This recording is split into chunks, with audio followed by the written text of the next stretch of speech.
que é que nós temos pontualmente no ano de 1930? Nós temos o movimento de Vargas, né, que ficou conhecido como Revolução de 1930, que vai resultar na derrubada do governo Washington Luiz, e Getúlio Vargas vai assumir, né, o governo do país. Isso por um longo período, até 1945, né, um grande aí período do governo Vargas.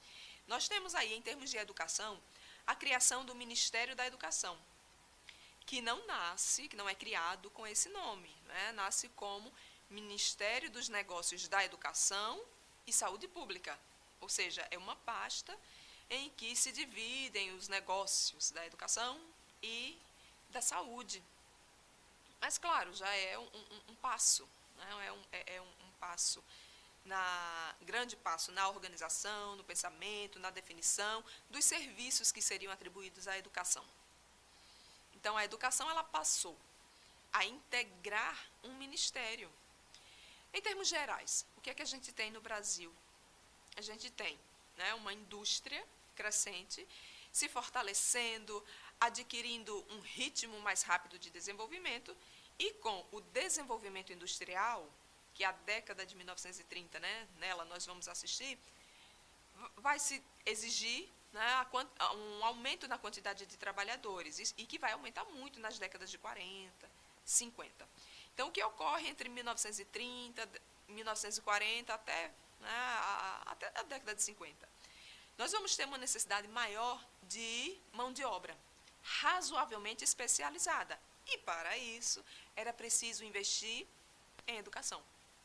Então, saímos de uma crise econômica, de uma economia que era pautada em agricultura, é tanto que a crise na Bolsa de Valores de Nova York, de 1929, que estoura, e sai com suas consequências afetando vários países, vai afetar a produção cafeeira no Brasil, por conta de negócios internacionais que os cafeicultores brasileiros tinham. Então, muitos terminam fazendo o quê? Claro, continua com sua produção de café, mas muitos terminam investindo também no processo de produção industrial. Então, parte das oligarquias rurais vai se voltar para o investimento industrial. Vão dividir poder aí com uma burguesia que está emergindo e vão se consolidar os seus membros em uma classe dominante. E aí o que é que ocorre? Se nós temos, por um lado, mudanças na economia, pelo fortalecimento dos aspectos da indústria e não mais da agricultura, como coração da economia brasileira, se por um lado a gente tem indústrias nascentes ou em consolidação, a gente tem também aí a ampliação do número de trabalhadores. E se a gente tem essa ampliação de necessidade de trabalhadores, isso vai acarretar em mudanças em termos de demandas para a educação escolar.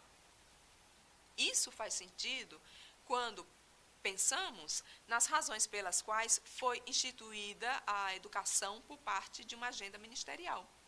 Então, a partir de então, nós vamos assistir à criação no Brasil de escolas técnico-profissionalizantes.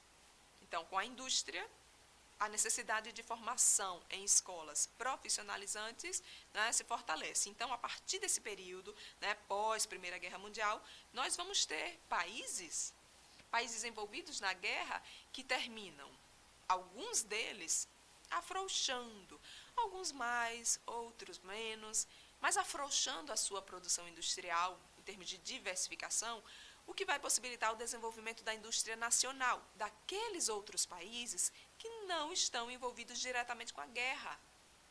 Era o caso do Brasil. Em outras palavras, a economia dos países em guerra vão estar voltadas, em certa medida, para a produção de materiais bélicos. Repito, umas mais, outras menos. E aí, como fica a produção de bens de consumo? E aí, de certa forma, a economia brasileira encontrou brechas para desenvolver-se. Daí precisava de trabalhadores com formação técnica básica. Então, aqui nós temos, nesse slide 16, uma síntese, na verdade, de tudo disso que eu já falei. Então, Revolução de 1930, ocorrem mudanças que aceleram um processo de de aceleração do capitalismo, nós não temos aí uma data fechada, tá? Então, no ano X ou na década tal, ocorreu o desenvolvimento e a implantação do sistema capitalista no país. Não, não é assim que ocorre. É um processo de implantação relativamente longo, tá? E nós não temos um período fechado. O sistema capitalista, ele é implantado de uma forma processual. Então, a gente tem, em 1930, mudanças que aceleram esse processo de consolidação. E, em termos educacionais, nós temos aí a criação das escolas técnico-profissionalizantes. E aí eu pergunto, para todos? Não. Para filho dos pobres. De um lado, nós temos a diversificação da produção industrial e, do outro lado, nós temos a necessidade de qualificação da força de trabalho. E se o desenvolvimento do país, né, acerca dele, o Estado assume a responsabilidade, né, de contribuir, ele assume, de que maneira? Assume que vai cuidar da formação desses novos trabalhadores, ok? E aí nós temos, né, de um lado, uma classe de trabalhadores e, do outro, uma elite formada pela burguesia financeira e por aqueles financeira e industrial e por aqueles membros das oligarquias cafeeiras.